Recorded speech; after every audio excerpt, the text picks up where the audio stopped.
قرآن کے احکام پہ بھی مجھ کو چلا دے، قرآن کے احکام پہ بھی مجھ کو چلا دے۔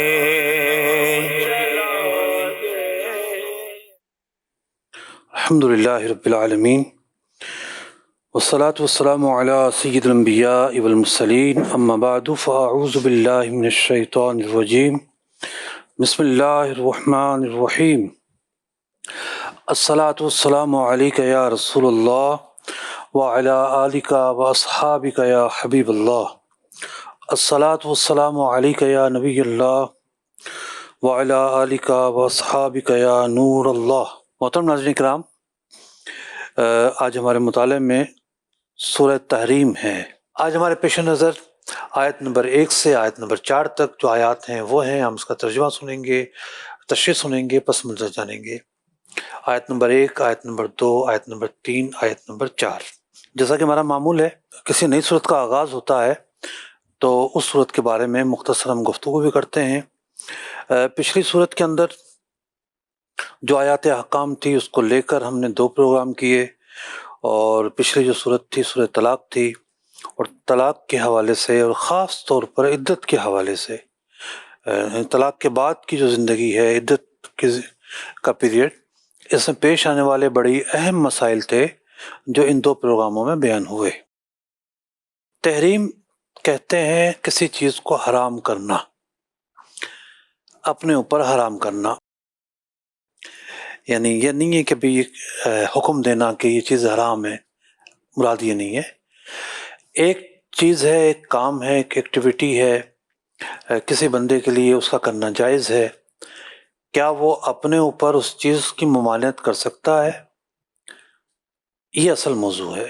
جیسا کہ حضرت یعقوب علیہ نبینا و علیہ السلام نے نظر مانی تھی کہ اگر میں عرق النکاح جو مرض تھا اس سے شفا یاب ہو جاتا ہوں تو جو پسندیدہ چیز ہے اس کو اپنے اوپر حرام کر لوں گا، تو اونٹ کا گوشت کھانا آپ نے چھوڑ دیا تھا۔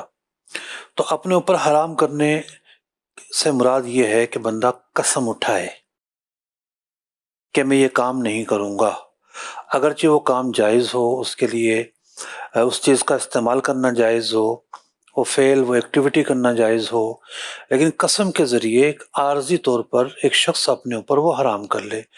عارضی کا لفظ اس لیے میں نے استعمال کیا کہ قسم کی صورت میں کوئی چیز حرام کرتا ہے تو پھر کفارہ دے کر اس چیز کا استعمال کرنا ہوگا۔ واضح رہے کہ ہم بات کر رہے ہیں جائز چیزوں کو اپنے اوپر حرام کرنے کے حوالے سے۔ شراب حرام ہے، نشہ حرام ہے، کوئی قسم اٹھاتا ہے کہ میں شراب کے قریب نہیں جاؤں گا، اس کا مطلب یہ نہیں ہے کہ وہ کفارہ دے کے جا سکتا ہے۔ تو قسم ایک پورا باب ہے، اور اس کے اندر زیادہ باریکیاں تو نہیں ہیں، لیکن موٹے موٹے مسائل ہیں، بعض اعتبار سے باریکیاں بھی آ جاتی ہیں فقہی احکام کے اعتبار سے، لیکن ان موٹے موٹے مسائل کے اندر قسم کا جو دائرہ ہے اس کا آغاز ہوتا ہے اپنے اوپر کسی چیز کو حرام کرنے سے، عارضی طور پر خود کو کسی کام سے منع کرنے سے یا کسی چیز کے استعمال کے منع کرنے سے اس کا آغاز ہوتا ہے۔ اب کچھ چیزیں ایسی ہوتی ہیں کہ جہاں تاکید ہوتی ہے کہ یہ کفارہ دے۔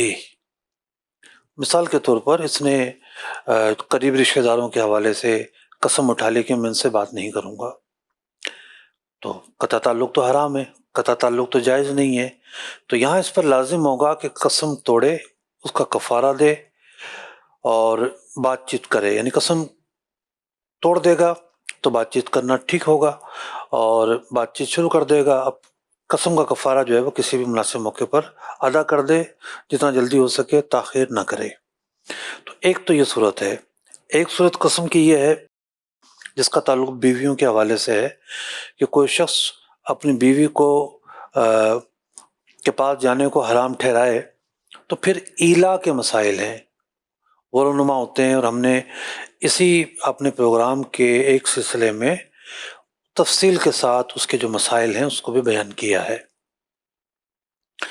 تو ایلا کے اندر بھی یہ ہوتا ہے کہ اس مدت تک شوہر چلا گیا قریب تو ٹھیک ہے، قسم ٹوٹ جائے گی، اور نہیں گیا تو پھر معاملہ ایک طلاق تک کا بھی ہوتا ہے۔ تو یوں قسم ایک بنیادی چیز ہے۔ لفظ تحریم جو ہے کا معنی کیا ہے اور اس صورت کا نام تحریم کیوں پڑا؟ کیونکہ اس میں ایک قسم کا ذکر ہے، ایک ایسی قسم کہ نبی مکرم صلی اللہ علیہ وسلم سے جو ثابت ان آیات مبارکہ میں اسی چیز کا بیان کیا گیا۔ بات یہ ہے ناظرین کرام کہ دو پس منظر بیان کیے گئے کہ حضرت ماریہ قطبیہ رضی اللہ تعالیٰ عنہ یا تو نبی مکرم صلی اللہ تعالیٰ علیہ وسلم نے ان کی جو منفیت تھی خود وہ نبی مکرم صلی اللہ علیہ وسلم کی کنیز تھی، یا تو یہ ہے کہ ان کی جو منفیت تھی اس سے آپ نے روک لیا خود کو، اس چیز کی تحریم واقع ہوئی، یا پھر یہ ہے کہ آپ صلی اللہ علیہ وسلم کو شہد پسند تھا، اور ایک پورا واقعہ آگے جا کے ہم بیان کریں گے، تو آپ نے شہد کے استعمال سے خود کو روک لیا، اس چیز پر تحریم واقع ہوئی۔ تو پھر یہ ہے کہ آپ صلی اللہ علیہ وسلم نے جب یہ امر کیا تو پھر بعض ازواج مطہرات کو اس بات کی اطلاع دی اور یہ کہا کہ یہ بات کہیں نہیں بتانی، لیکن انہوں نے وہ بات ظاہر کر دی۔ تو آیت مبارکہ میں دوسری آیت جو آیت مبارکہ ہے اس میں ازواج مطہرات پر ناراضگی کا بھی اظہار کیا گیا کہ نبی مکرم صلی اللہ علیہ وسلم نے جب عہد لیا تھا تو پھر وہ بات کسی اور کو نہیں بتانی چاہیے تھی۔ تو تربیت ہے، قرآن پاک تربیت فرما رہا ہے، عہد نبوی اور نبی مکرم صلی اللہ علیہ وسلم کی زندگی اور گھریلو جو زندگی ہے وہ ان آیات مبارکہ میں ڈسکس ہو رہی ہے، اور ایک خاص پس منظر ہے۔ یوں سمجھیے کہ ہم نبی مکرم صلی اللہ علیہ وسلم سے محبت کرتے ہیں، ہم نے حضور کو ظاہری طور پر دیکھا نہیں ہے، پھر بھی کتنی محبت کرتے ہیں، تو ازواج مطہرات کی محبت کا عالم کیا ہوگا؟ اور وہ اس محبت میں اگر ان کے دل میں یہ خیال آتا تھا کہ کہیں حضور کی جو ہم سے محبت ہے وہ تقسیم تو نہیں ہو رہی، تو رشک کی کیفیت تو پیدا ہوتی تھی ان کے ہاں بھی۔ تو بات ہے محبت کی، بات ہے حضور پر فدا ہونے کی، بات ہے نبی مکرم صلی اللہ علیہ وسلم کی توجہ چاہنے کی، تو ازواج مطہرات اس محبت میں بہت آگے تھیں۔ تو یوں اس پورے پس منظر کے اندر کیا ایکٹیویٹی رہی ان آیات مبارکہ میں ہمیں دیکھنے اور سننے کو ملے گی۔ تو بنیادی طور پر جو تحریم کہا گیا اس کا پس منظر میں نے بیان کیا۔ اس کے علاوہ یہ ہے کہ یہ جو دو آیات مبارکہ ہیں یہ بیان کی گئی ہیں، اور اس کے بعد آخر میں جو ہے حضرت لوط علیہ السلام اور حضرت نوح علیہ السلام کی جو بیویاں تھیں جو کہ مسلمان نہیں تھیں ان کا بھی تذکرہ کیا گیا ہے۔ آئیے بڑھتے ہیں پہلی آیت مبارکہ کی طرف، تلاوت و ترجمہ سنتے ہیں۔ قرآن رہنما ہے، جنت کا راستہ ہے۔ یا ایہا النبی لم تحرم ما احل اللہ لک تبتغی مرضات ازواجک واللہ غفور رحیم۔ ترجمہ کنز ایمان۔ اے غیب بتانے والے نبی، تم اپنے اوپر کیوں حرام کیے لیتے ہو وہ چیز جو اللہ نے تمہارے لیے حلال کی؟ اپنی بیویوں کی مرضی چاہتے ہو، اور اللہ بخشنے والا مہربان ہے۔ ناظرین محترم، اس آیت مبارکہ کے تحت جو شان نزول ہے وہ دو شان نزول بیان کیے گئے ہیں۔ ایک شان نزول یہ کہ امام بخاری اور امام مسلم علیہم الرحمہ نے نقل کیا، حضرت عائشہ صدیقہ رضی اللہ تعالیٰ عنہ راوی ہیں، کان رسول اللہ صلی اللہ علیہ وسلم یحب الحلوى والعسل، کہ نبی مکرم صلی اللہ علیہ وسلم کو میٹھا پسند تھا اور شہد پسند تھا۔ کان اذا انصرف من العصر دخل علی نسائه، ایک تو یہ تھا کہ مختلف ازواج مطہرات کے ہاں حضور کی باریاں ہوتی تھیں، اور جب ایک سے زیادہ زوجہ ہو تو باریک کا تعلق ہوتا ہے رات گزارنے سے، دن کو وہ ساری جو ہے نا قیودات نہیں آتی.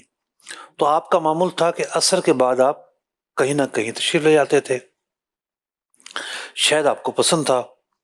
تو حضرت زینب بنت جحش جو ہے رضی اللہ تعالی عنہ، ان کے ہاں شہد ہوا کرتا تھا. تو نبی مکرم صلی اللہ تعالی علیہ وسلم فیشرب عندها عسلا، ان کے ہاں تشریف لے جاتے اور شہد جو ہے وہ تناول فرماتے. اب حضرت عائشہ رضی اللہ تعالیٰ عنہ اور حضرت حفصہ رضی اللہ تعالیٰ عنہ،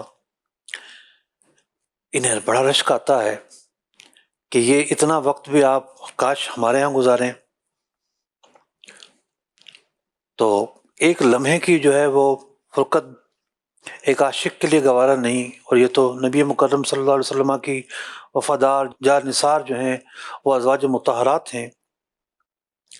تو اب انہوں نے ایک پروگرام بنایا. ایک مرتبہ جب حضور صلی اللہ علیہ وسلم حضرت زینب رضی اللہ عنہا کے یہاں سے آئے تو انہوں نے عرض کیا، یا رسول اللہ صلی اللہ علیہ وسلم، ایسا لگتا ہے کہ غفافیر، اس کی واحد غفور بیان کیا گیا، ایک بوٹی ہے جو بو کے لیے استعمال کی جاتی تھی، ایک جڑی بوٹی تھی، اس زمانے میں عرب میں پائی جاتی تھی.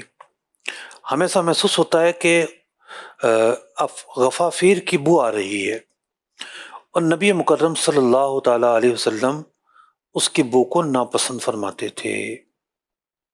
اب ہوا یہ کہ انہوں نے ارادہ کیا کہ حضور علیہ الصلوۃ والسلام وہاں جو ہے شہد کے لیے تشریف نہیں لے جائیں گے. اچھا، یہ بات بڑی قابل ذکر ہے، یعنی کسی واقعے کو سمجھنے کے لیے تھوڑا سا گراؤنڈ جو ریالٹی ہے اس کا جاننا بھی ضروری ہوتا ہے. میں ایک مرتبہ زیارت گیا، کوئٹہ سے آگے زیارت بڑی مشہور سیاحت گاہ ہے، چھوٹا سا علاقہ دیکھنے کو تو، لیکن جیسے ہی زیارت قریب آنے لگتی ہے تو وہاں ایک درخت ہوتا ہے، غالباً سمبور کا درخت ہے یا کوئی اور نام ہے، تو اس درخت کی بو آنا شروع ہو جاتی ہے. تو پاکستان میں سب سے زیادہ درخت وہ وہاں پایا جاتا ہے، اور بھی خاص جڑی بوٹیاں ہیں. اب وہاں شہد بک رہا تھا، تو جو صاحب بیچ رہے تھے تو انہوں نے کہا کہ یہ فلاں جڑی بوٹیوں کا شہد ہے. اس سے مراد یہ ہوتا ہے کہ شہد کا جو چھتا ہے وہ کہاں لگا ہوا ہے.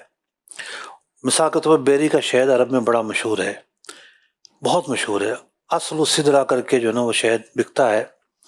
تو اس شہد کے اندر بیری کے درخت کا ایک ذائقہ پایا جاتا ہے. تو واقعتاً جب میں نے وہ وہاں سے شہد خریدا تو اس کا ذائقہ ہی الگ تھا.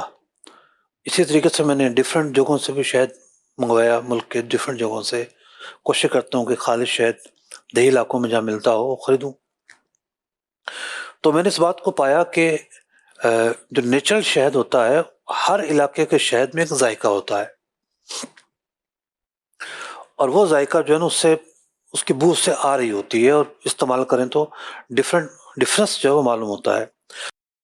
جو فارمی جو شہد ہے یا جو کمپنیوں کا شہد ہے، اس میں ایسا معاملہ نہیں ہوتا، کیونکہ زیادہ تر یہ فارمی شہد ہوتا ہے، اور یہ جس طریقے سے بنایا جاتا ہے ہم اس کی تفصیل میں نہیں جا رہے. تو عین ممکن ہے کہ شہد چونکہ جنگلی ایریا سے آتا ہے یا پہاڑوں سے آتا ہے تو انہیں یہ شبہ لگا ہو یا پھر ان سے ارادتاً خطا ہوئی ہو.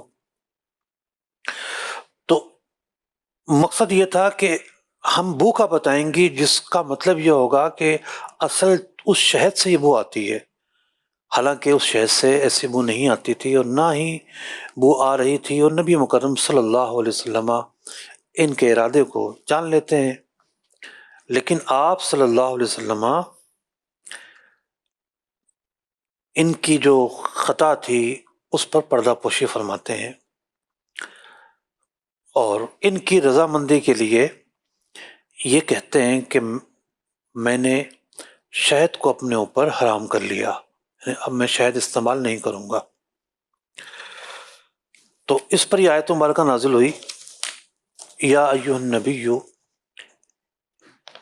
اے غیب کی خبریں بتانے والے، لما تحرم ما احل اللہ لک، جو چیز اللہ نے آپ پر حلال قرار دی ہے آپ اسے اپنے اوپر حرام کیوں کرتے ہیں، یعنی خود کو مشقت میں کیوں ڈالتے ہیں؟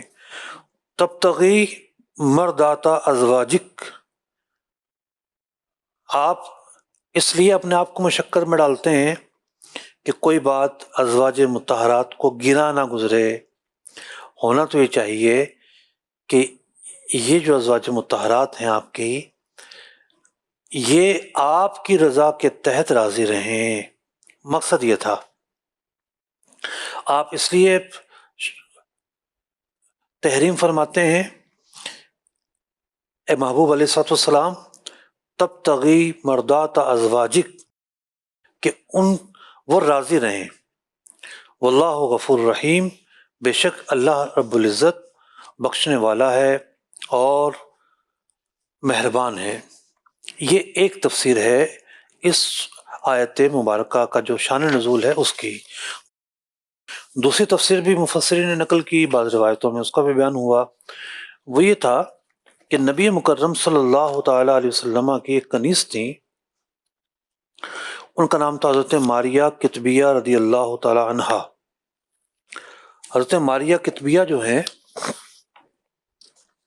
وہ مصر کے بادشاہ نے نبی مکرم صلی اللہ علیہ وسلم کے پاس 2 بہنیں بھیجی تھیں بطور تحفہ، اور جب آپ صلی اللہ علیہ وسلم نے ان پر اسلام پیش کیا تو سب سے پہلے حضرت ماریہ کتبیہ رضی اللہ تعالیٰ عنہ نے اسلام قبول کیا۔ ان کی بہن نے کچھ توقف کیا اور پھر کیا، تو ان کی بہن کو جو ہے حضرت حسان بن ثابت رضی اللہ تعالیٰ عنہ کو ہبہ کر دیا گیا، اور حضرت سیدتنا ماریہ کتبیہ رضی اللہ تعالیٰ عنہ ان کے نصیب اور مقدر میں نبی مکرم صلی اللہ تعالیٰ علیہ وسلم کی خدمت میسر آئی۔ حضرت ماریہ کتبیہ رضی اللہ تعالیٰ عنہ جو ہیں، نبی مکرم صلی اللہ علیہ وسلم نے انہیں ایک الگ گھر دیا ہوا تھا، اور میں نے ان کی جو رہائش گاہ ہے اس کی زیارت کی ہے۔ مسجد نبوی سے کوئی 3-4 کلومیٹر کم از کم دور ہے، جو موجودہ مسجد نبوی ہے اس سے 3-4 کلومیٹر دور ہے۔ اس محلے میں وہ رہا کرتی تھیں، اور بعض روایات کے مطابق اسی جگہ آپ کی قبر مبارک ہے، اور بعض روایتوں میں یہ آیا کہ آپ کی جو تدفین ہے وہ جنت البقیع میں ہوئی۔ حضرت سیدنا عمر فاروق رضی اللہ تعالیٰ عنہ کے دور میں سیدتنا ماریہ کتبیہ رضی اللہ تعالیٰ عنہ کا وصال ہوتا ہے، تو نبی مکرم صلی اللہ علیہ وسلم ایک دن حضرت عائشہ رضی اللہ تعالیٰ عنہ کے ہاں تشریف فرما تھے، اور حضرت ماریہ کتبیہ رضی اللہ تعالیٰ عنہ بھی نبی مکرم صلی اللہ علیہ وسلم کی خدمت میں پیش ہوتی ہیں۔ اب یہ بات جب حضرت سیدتنا عائشہ رضی اللہ تعالیٰ عنہ اور بعض روایات میں حضرت حفصہ رضی اللہ تعالیٰ عنہ کے علم میں آتی ہے تو ان کی چاہت کے خلاف ہوتی ہے یہ بات، تو نبی مکرم صلی اللہ علیہ وسلم آپ شفقت فرمانے والے ہیں، آپ عطا فرمانے والے ہیں، آپ کسی کی یوں محبت والی ناراضگی جو ہے اس کو بھی گوارا نہیں فرماتے۔ تو حضرت حفصہ رضی اللہ تعالیٰ عنہ اس بات پر تھا ان کا کہ حضور علیہ السلام ہماری ہی طرف توجہ فرمائیں، تو نبی مکرم صلی اللہ علیہ وسلم نے انہیں 2 باتیں ارشاد فرمائیں۔ ایک یہ کہ میں آج سے حضرت ماریہ کو خود پر حرام کرتا ہوں، یعنی جو چیز انہیں گرا گزرتی ہے میں اس سے دور رہوں گا۔ اور دوسرا یہ انہیں خوشخبری سنائی، خوشخبری یہ سنائی کہ میرے بعد اس امت کی جو کمان ہے حضرت صدیق اکبر اور حضرت عمر فاروق رضی اللہ تعالی عنہما سنبھالیں گے۔ فرمایا اس بات کو کسی سے ذکر نہ کرنا، لیکن ان سے نہ رہا گیا اور انہوں نے وہ بات کہ نبی مکرم صلی اللہ علیہ وسلم نے یوں ارشاد فرمایا ہے جا کر ذکر بھی کر دی۔ تو یہاں کس تحریم کی بات ہو رہی ہے؟ دو شان نزول کے پس منظر میں ہم نے اس کو جانا۔ اب جو انہوں نے بات پوشیدہ نہیں رکھی، اس کا خیال نہ رکھا، اس پر کیا فرمایا گیا؟ آئیے دوسری آیت مبارکہ تلاوت اور ترجمہ سنتے ہیں۔ قد فرض اللہ لکم تحلۃ ایمانکم واللہ مولاکم وہو العلیم الحکیم۔ ترجمہ کنز ایمان۔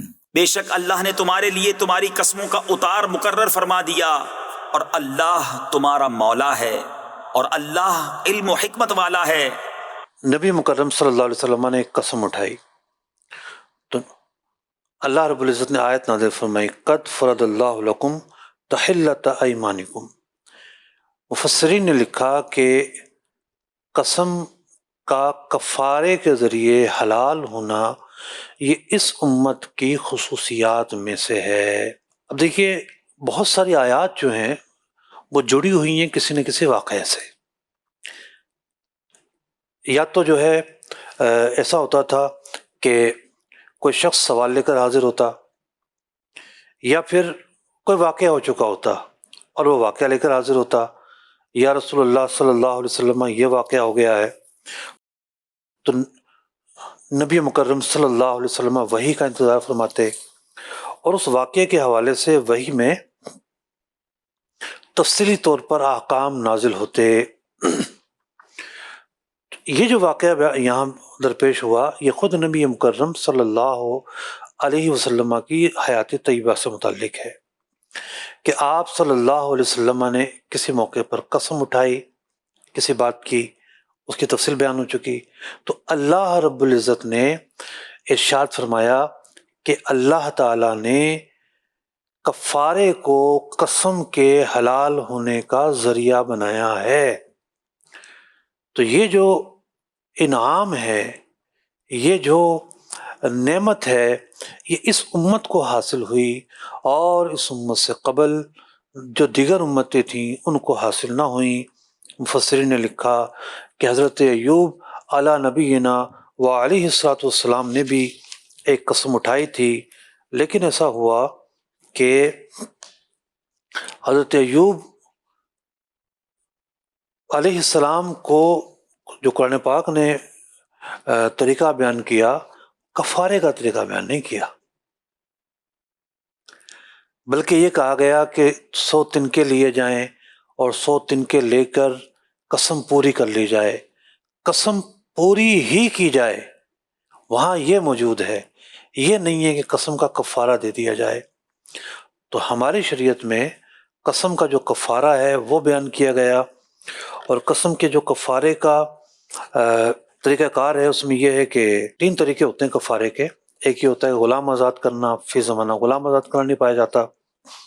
دوسرا یہ ہوتا ہے کہ مساکین کو کھانا کھلانا، 2 وقت کا کھانا کھلایا جاتا ہے۔ تیسرا طریقہ یہ ہوتا ہے کہ کھانا کھلانے کے بجائے جو 2 وقت کے کھانے کی مقدار بنتی ہے وہ مستحق کے زکوٰۃ کو دے دینا۔ ایک صدقہ فطر جو ہے وہ 2 وقت کے کھانے کی مقدار کا شریعت نے اس کا معیار رکھا ہے۔ تو قسم کسی موقع پر کوئی اٹھا لیتا ہے اور توڑ دیتا ہے، کفارہ توڑنے کے بعد دیا جائے گا۔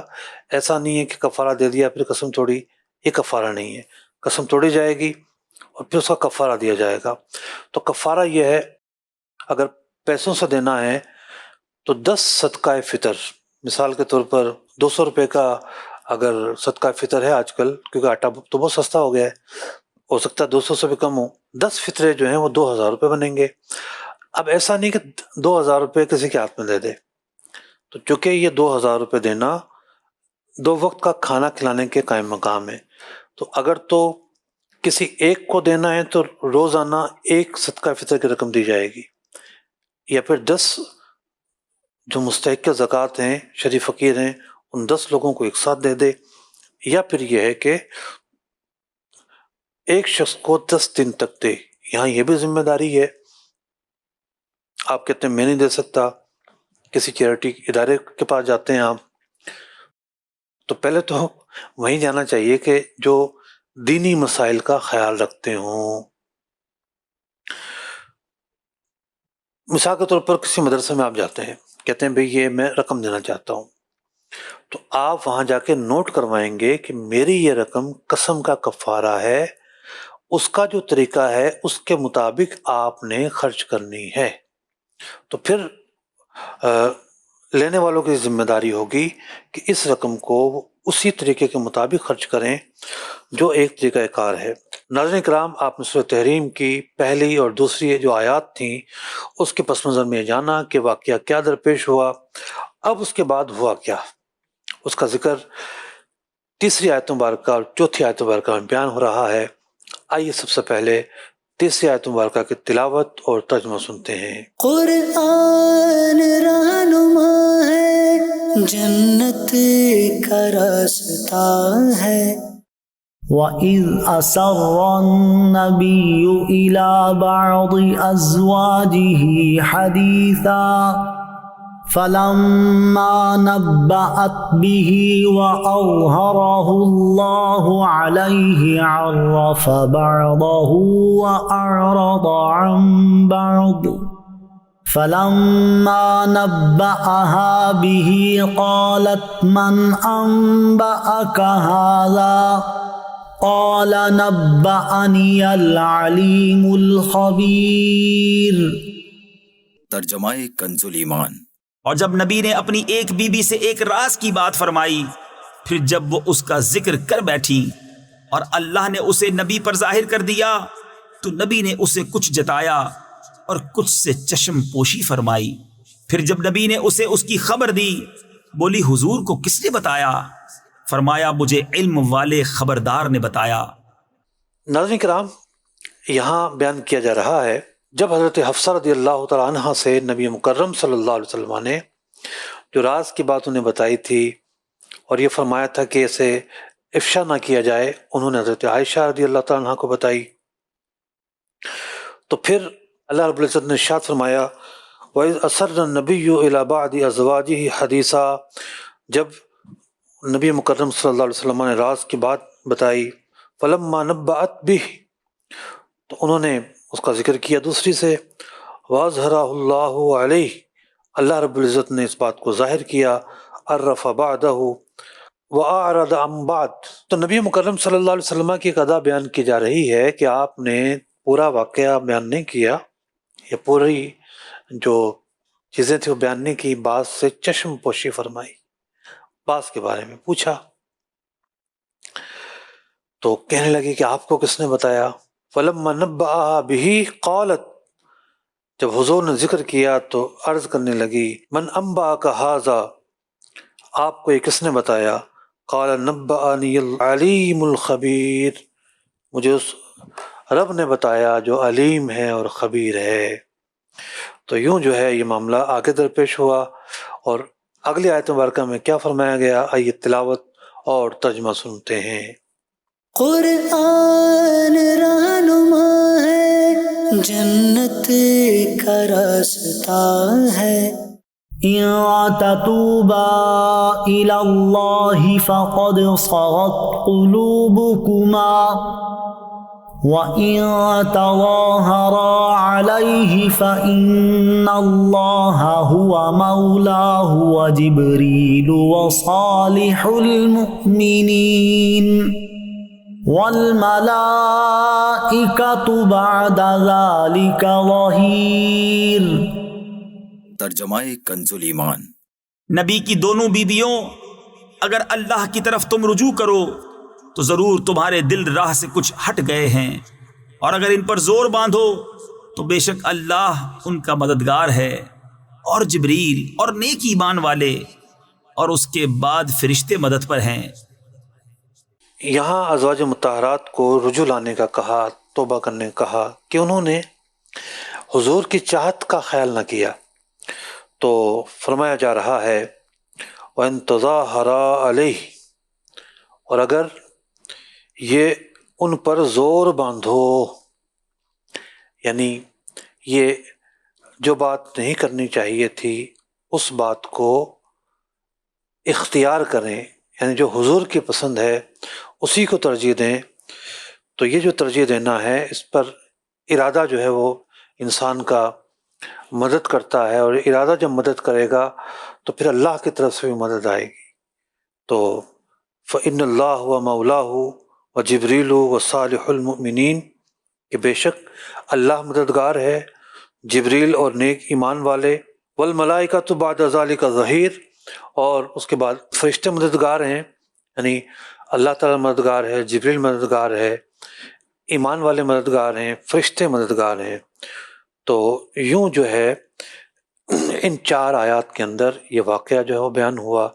پہلے 2 آیتوں کے اندر پس منظر ہے، اور دوسرے جو آیتیں ہیں 2، اس کے بعد اس میں پھر ہوا کیا اس کا بیان کیا گیا.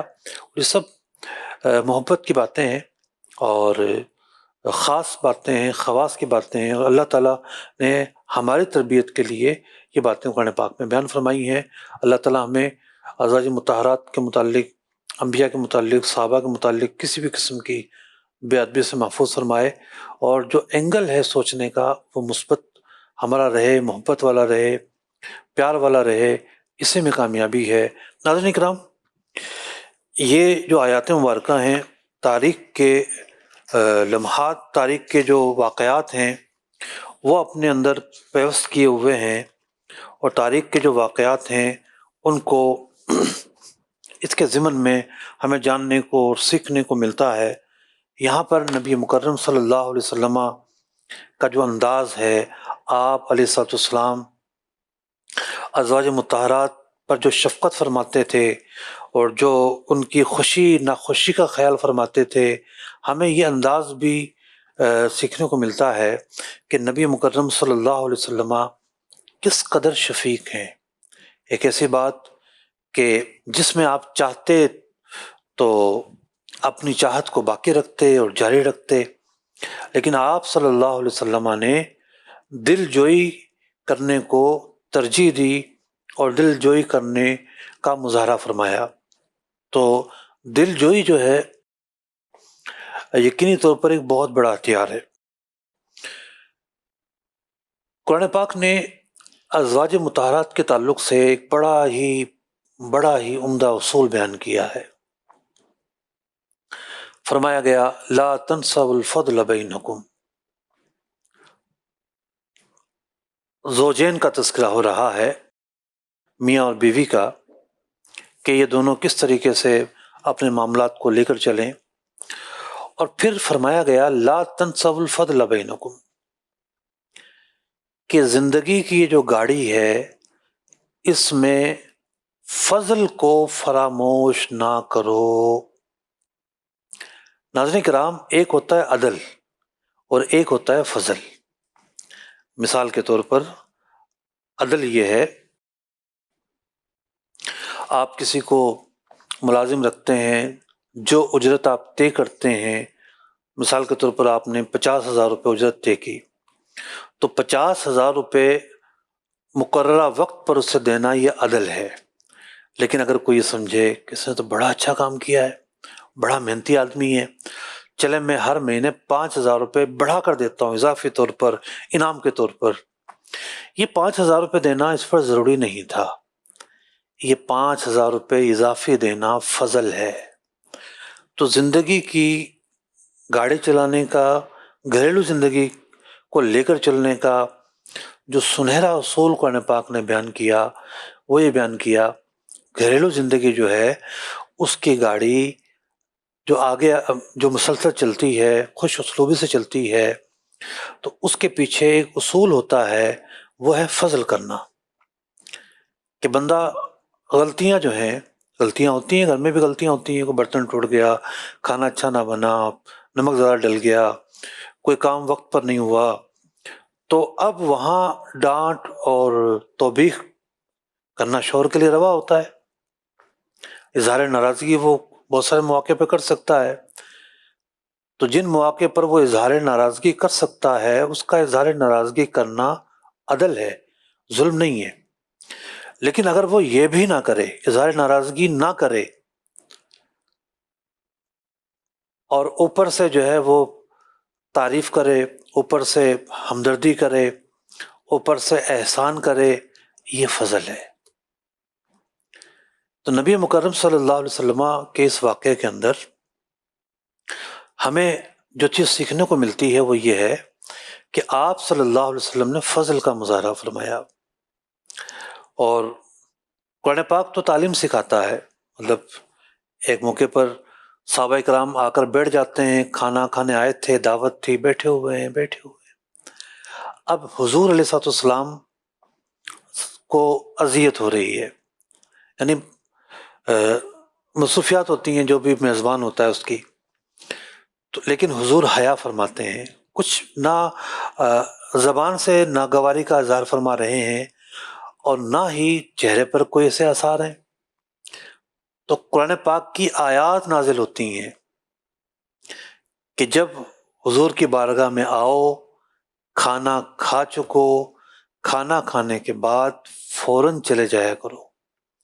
حضور تو حیا فرماتے ہیں، مفہوم یہ تھا، مدعا یہ تھا کہ حضور منع نہیں کریں گے، حضور یہ نہیں فرمائیں گے کہ بس اب چلے جاؤ۔ آپ اتنے شفیق کہ یوں بھی نہیں فرمائیں گے، حالانکہ آپ اس وقت میں حاکم بھی ہیں، آپ اس وقت میں امیر بھی ہیں، آپ اس وقت میں قائد بھی ہیں، آقا بھی ہیں، کیا کیا حیثیتیں ہیں، مطلب کیا کیا منصب ہے جو آپ کے پاس نہیں ہے۔ ان تمام چیزوں کے باوجود نبی مکرم صلی اللہ علیہ وسلم کے تواضع اور دل جوئی کا انداز ملاحظہ ہو کہ نبی مکرم صلی اللہ علیہ وسلم اتنا بھی نہیں فرما رہے کہ بس کام ہو گیا اب چلے جاؤ، نہیں، نہ کہنا نہیں عادت رسول اللہ کی۔